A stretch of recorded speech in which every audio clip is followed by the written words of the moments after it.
신율의 뉴스 정면 승부 3부 시작하겠습니다. 오늘 3부, 오늘 하루 중에 가장 중요한 뉴스들 여러분들께 일목요연하게 전해드리는 정면 브리핑 시간인데요. 오늘도 김영민 아나운서 함께하겠습니다. 안녕하세요. 네, 안녕하세요. 예. 자, 먼저 저 얘기부터 잠깐 해보죠. 예금자 보호. 지금까지 예금자 보호가 뭐냐? 예금자를 보호한다. 어떻게 알았어요? 이거 어려운 진짜? 얘기를. 우와. 아니 이게 언제부터 시작한 거니? 이게 옛날에 동화은행이라고 있었어요. 네. 알아요? 아니요. 모르죠? 그렇지. 젊은 사람들 모르죠. 동화은행이 뭐냐면 이북 출신, 이북에 고향 둔 사람들, 네. 이쪽 사람들끼리 돈을 모아가지고 만든 은행이 동화은행이었는데 이게 망했어요. 네. 그래서 그 이북 출신들 그분들이 여기 돈 냈다가 그 돈 날렸어요. 아, 그렇군요. 저희 아버지도 이북 출신인데 저희 아버지도 좀 그렇고 우리 장인어른도 좀 그렇고 저희 장인어른도 이북 분이시거든요. 다 돌아가셨지만 그때 경험 그리고 이제 IMF의 경험 이래가지고 이제 예금자 보호를 하자. 그러니까 은행이 망하더라도 국가는 5천만 원까지는 보장해 주겠다. 어떻게 되든 간에. 근데 이게 물론 만일 은행이 망했을 경우에 예를 들면 5천만 원을 집어넣잖아요. 근데 이자율을 예를 들면 3%를 주겠다라고 네. 한다면 그 3% 이자는 안 쳐줘요. 딱 원금 5천만 원. 그러니까 4,900만 원 정도 하면은 네. 그게 이제 3%까지는 안 해주고 그때 법정 이자율로 쳐가지고 이자를 좀 계산을 해가지고 주는 게 이제 우리가 예금자 보호법이거든요. 네. 근데 이제 이게 5천만 원에서 한 이게 몇 년 만인지 모르겠는데 1억으로 이게 늘린다 그러죠? 네, 맞습니다. 24년 만입니다. 24년? 네. 기재부가 이제 오늘부터 올해 하반기가 시작이 됐잖아요. 그래서 하반기부터 이렇게 달라집니다라는 책자를 발간했다고 밝혔는데 여기에는 총 160건의 정책이 바뀐다는 내용이 분야, 시기, 기관별로 담겨 있습니다. 가장 먼저 주목해볼 부분은 바로 예금자 보호 한도가 높아진다라는 부분인데 금융재정 조세 분야에서 9월 1일부터 예금 보호 한도가 기존의 5천만 원에서 1억 원으로 무려 2배가 늘어납니다. 예금을 교수님 말씀하신 것처럼 지급할 수 없는 사태가 발생하더라도 이제는 5천만 원이 아니라 1억 원까지 보호를 해준다라는 얘기고요.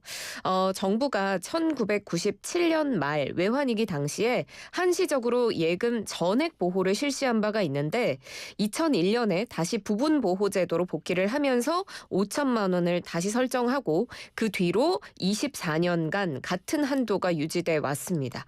이렇게 예금 보호 한도가 1억 원으로 높아지면 예금자가 재산을 좀 더 두텁게 보호를 받을 수 있고 그리고 아마 다들 그러셨을 것 같은데 다양한 은행에 5천만 원씩 넣어두면서 좀 불편하셨던 분들도 계시잖아요. 이제는 좀 이용자들이 편리하게 은행을 이용할 수 있을 것 같고 금융시장 안정성도 높아질 것으로 기대가 됩니다.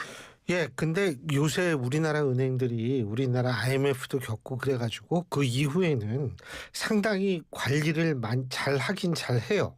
잘 하기 때문에 옛날처럼 뭐 전부는 아니지만 뭐 일부 취약한 은행들이 있겠죠. 제2금융권이나 뭐 제3금융권. 근데 제1금융권에 속해 있는 데는 상당히 제가 볼 때에는 웬만해 가지고는 그렇게 큰 위기를 겪지는 않을 것이다. 이런 얘기가 있는데 어쨌든 이거 이게 늘어나면 뭐 좀 현금을 갖고 계신 분들의 부담 이게 심적 부담 좀 많이 덜겠죠.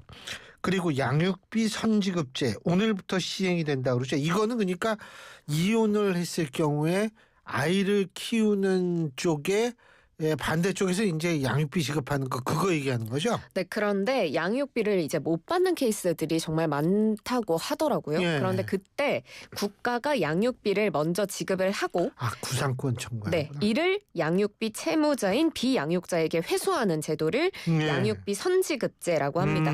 오늘부터 시행이 되는데요.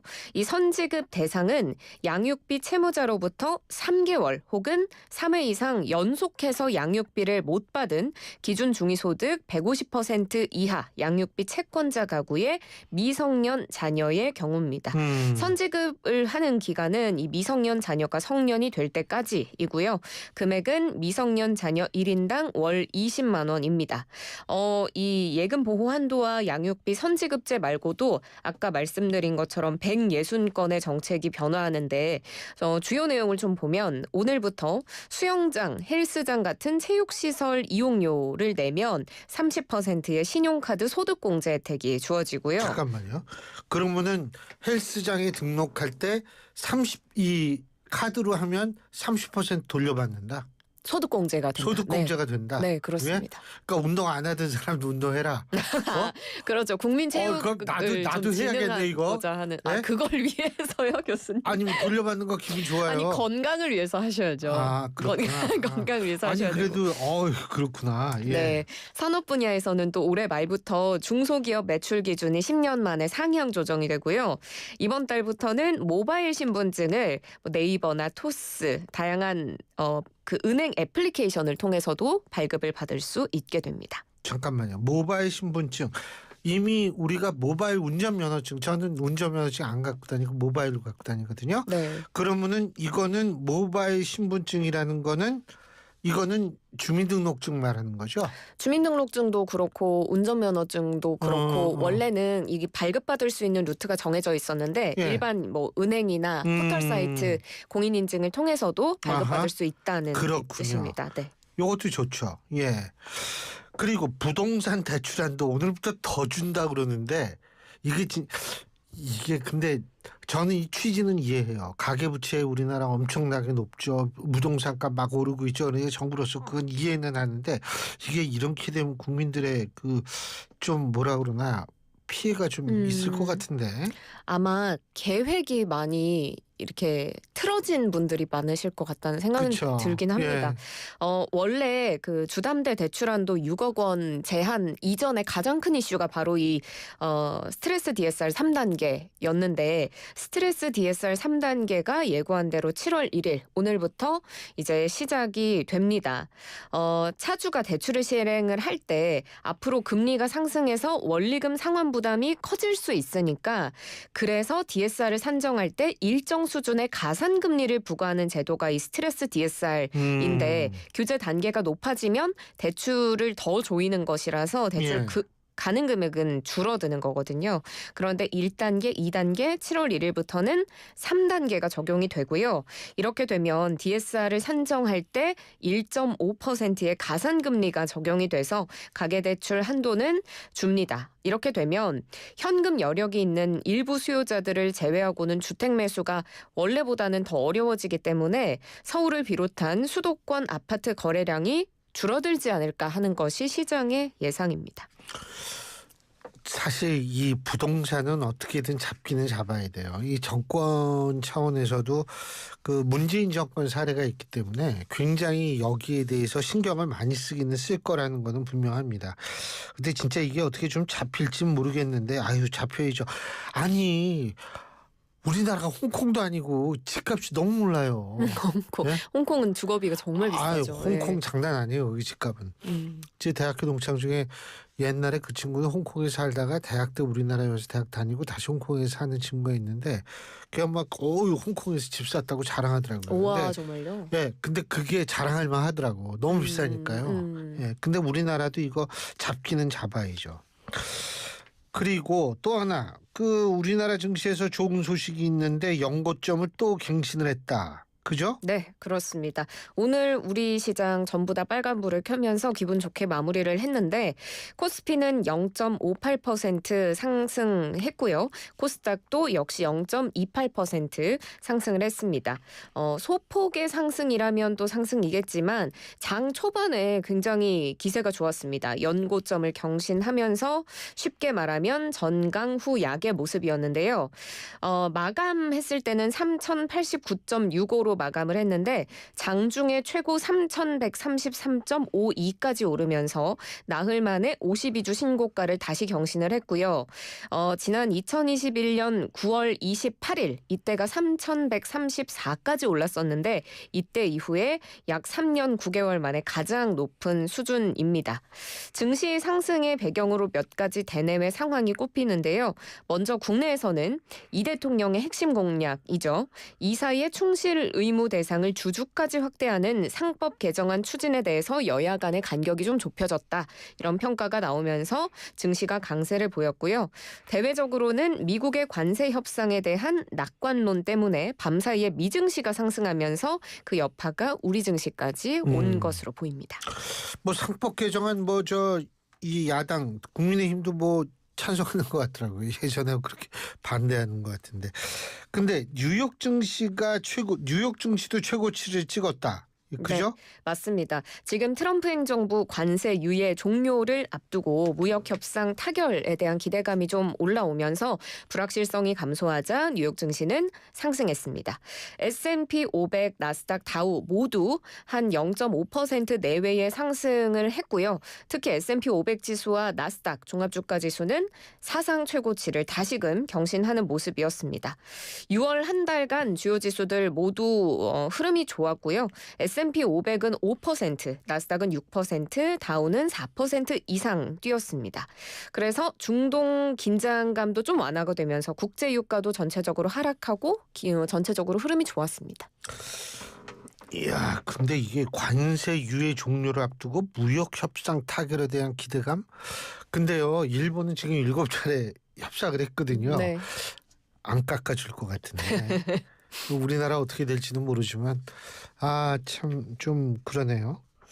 그리고 우리 지난번에 우리 청취자 여러분들은 잘 모르는데 김영민 아나운서가 갑자기 그러는 거예요. 여기도 그게 있네. 그래서 뭐가 있어요? 그랬더니 러브버거가 있다.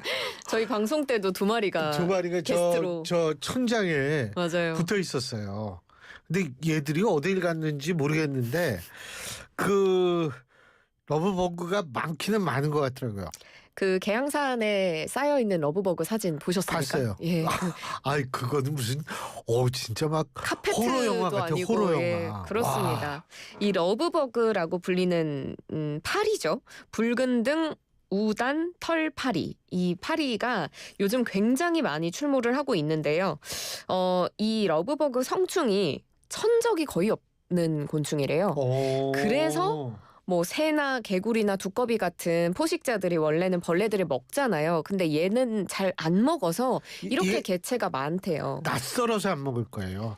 처음 보는데 이게 근데 얘들도 이렇게 편식하면 안 돼요. 근데 이게 안 먹는 이유가 있던데 몸에 산성 체액이 있어서 일부 전문가들의 의견이나 기고문을 보면 산성 맛 때문에 포식자들이 잘 먹지 않고 이 파리의 껍질이 단단해서 양서류들이 먹기를 꺼린다라고 하는데 근데 또 오늘 나오는 뉴스 보니까 어떤 유튜버 분이 이걸로 음식을 계속 만들어서 드시더라고요. 제가 그거 보고 굉장히 깜짝 놀랐는데. 그 젊은 사람들 아나 메뚜기 먹는 거 알아요? 그렇죠. 단백질 원이니까. 네. 예. 솔직히 번데기도 먹잖아요. 맛있죠. 이거 왜 못 먹어? 먹을 수는 있는데.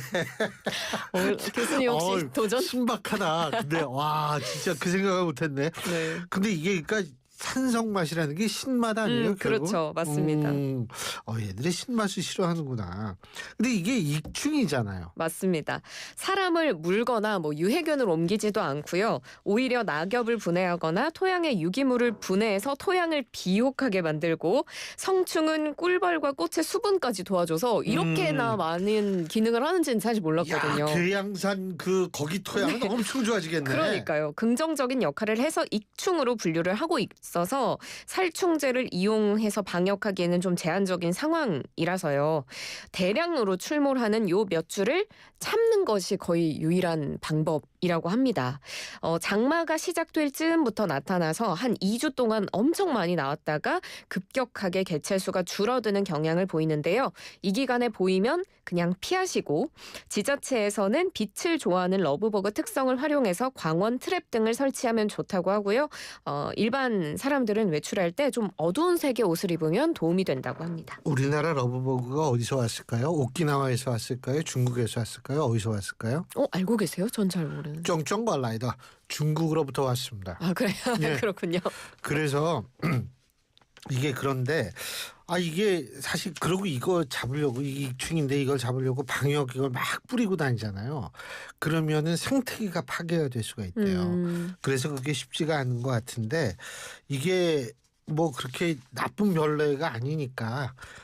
그러고 이제 요거 한 장마 때는 쑥 들어간대요 이제. 네네 예. 맞습니다. 근데 이제 비가 오면 좀 많이 나아질 것 같은데 어쨌든 계양산 그리고 계양구에 사시는 분들 굉장히 괴롭다는 거 충분히 이해합니다.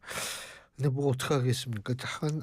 모르겠어요. 저도 중국에서 참 여러 가지로 선물을 많이 줘요. 오늘 여기까지 하죠. 고맙습니다. 고맙습니다. 김영민 아나운서였습니다. 춤과 노래를 즐기는 장수마을 가고시마의